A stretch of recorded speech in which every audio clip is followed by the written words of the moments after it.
mark the celebration of Anwar Shabaniya, the Wiladat Sa'adat of one of the greatest personalities in the family of Ahl-e-Bait, Hazrat Abu al-Fadl al-Abbas alayhi salatu wasalam. Of course, surrounded by two Ma'asumeen, first the third Imam and the fourth Imam. And then, of course, this month doesn't end there. The Wiladat continue in the form of Shahzad Qasim, Hazrat Ali Akbar, and of course, 15th of Shaban marks the prosperous birth of Imam of our time, Imam Mahdi. So heartiest congratulations to all of the mu'mineen and mu'minat on these auspicious nights. May Allah subhanahu wa ta'ala fulfill your hajat in these nights, in these days, the amal that you perform during these nights and days. And as we've been mentioning, emphasizing since the month of Rajab, the important acts that are mentioned and recommended, especially during the month of Rajab and now in the month of Shaban. One of the famous traditions from the Prophet of Islam, Hazrat Muhammad Mustafa sallallahu in which he, after mentioning that the month of Rajab is Allah's, and he says, Sha'banu Shahri, the month of Shaban is my month, and whoever fasts in my month, I will be there to do their shafa'at on the Day of Judgment. So of course, this is how, as we refer to this concept, man sabaqat rahmatuhu ghadabah, that there's only mercy in Islam. There's only mercy as far as Allah subhanahu wa ta'ala is concerned. How easy could things and affairs be? But all you've got to do is live up to the expectation in a sense that you perform the fast of this month. Now, it does not mean a person would be a violent individual or a criminal just merely performing the fast of the month of Shaban. They will have the benefit of what Rasulullah is saying over here. In fact, it is the reverse effect of fasting in the month of Ramadan, fasting in the month of Shaban, that will make this criminality of this individual away from him. Because fasting has that ability. One of the things that is recommended in Quran as well for those who want to safeguard themselves from illicit desires. First and foremost is to not suppress these desires, rather, use them, implement it where it is halal for you. But if that's not possible, فَلْيَسْتَعْفِدْ, the ayat of Quran talks about, if it's not possible, the other means of suppressing them or to controlling the desires is to fast.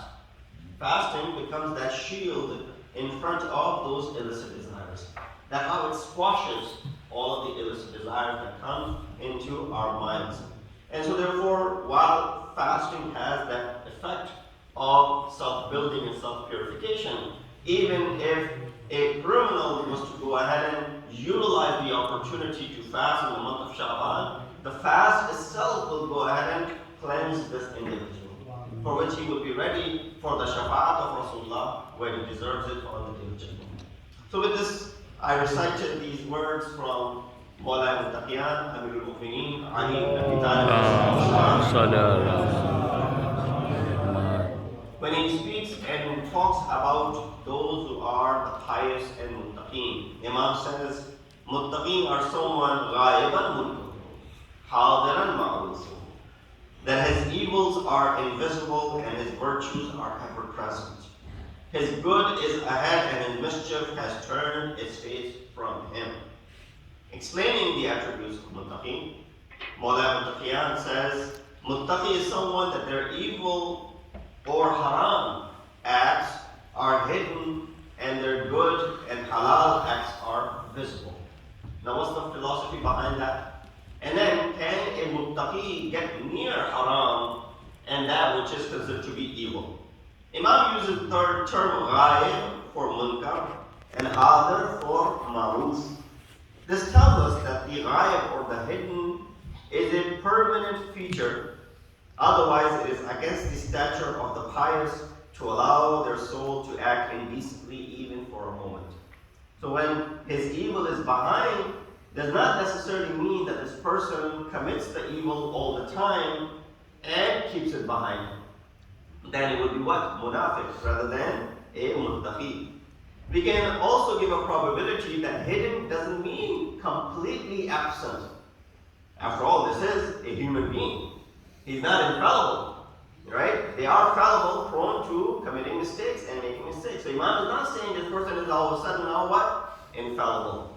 No, it still is fallible, can do wrong, but keeps it in a way which does not affect anyone else. So he says we can give the probability that hidden doesn't mean completely absent, as the word present is used on the opposite, which would mean that since pious are not infallible, it is possible for them to make a mistake. It is kept hidden from the eyes of the public and doesn't pollute the surrounding. Now there are two types of sins. One is that is committed openly and the effects of it are also open, meaning it affects people that are in the surrounding. And then there's a sin which is committed secretly, can still affect people in the out. But if the effects of it are hidden and are not polluting and not giving anyone else the idea, then at least that is a smaller sin. So from that aspect we understand that sins might have different stages and different levels. And that is the reason Allah subhanahu wa ta'ala, when He speaks about the sins which are considered to be minor, and there are sins that are considered to be major.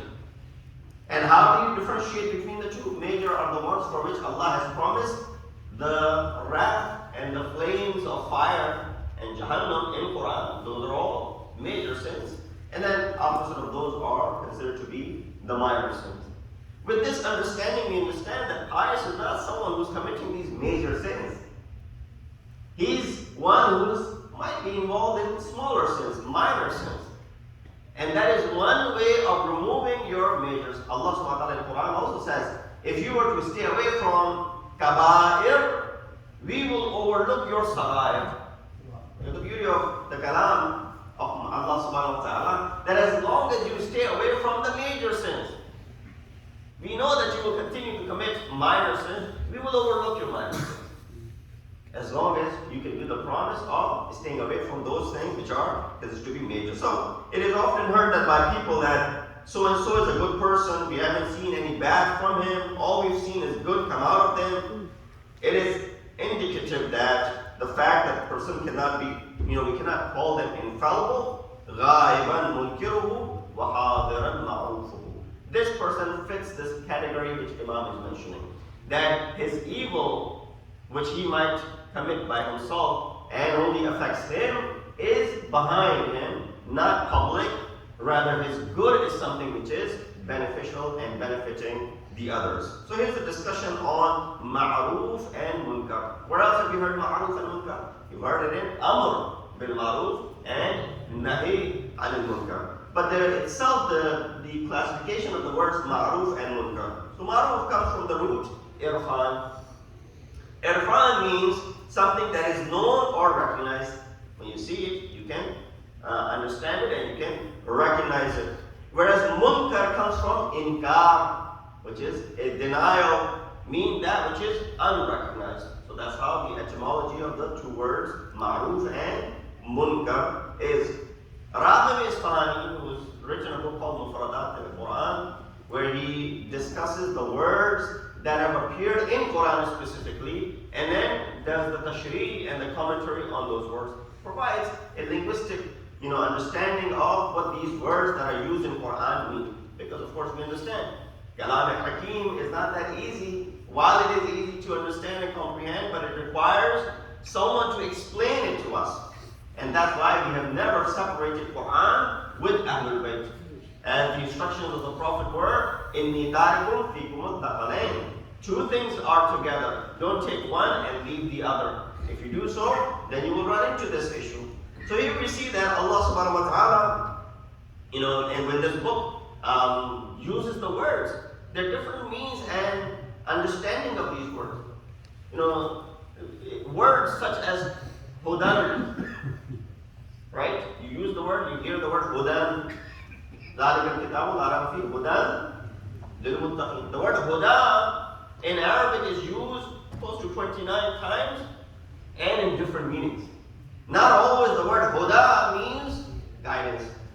It could refer to something else as far as the context of the ayat is concerned. So there are many ayat which use similar words but might contain a different meaning. So Raghib Isfahani comes and does that.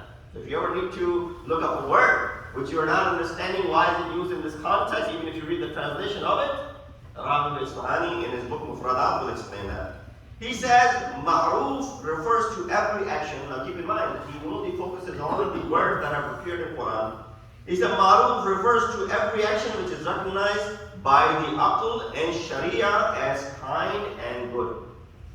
So ma'ruf is not everything that could be considered ma'ruf in the public's view, but that which aql deems it to be good, and on top of that, sharia also considers that thing to be good. Now there's a possibility certain things might look good from your aql, but the sharia might say, well, no, it is not good. There's a possibility. There are certain things that might be harmless. They might be harmless, but sharia says, do not approach it, do not go near it, do not do it, do not perform it. So you find these sort of varieties that exist. So ma'ruf, according to our understanding, is what? Has two attributes. One, Shariat also accepts it, and also Aql accepts it. If it fits the criteria of these two, then you can consider that thing to be ma'ruf, good and kind. On the contrary, munkar is an act which lacks kindness and goodness through these two, Aql and Sharia. So same criteria.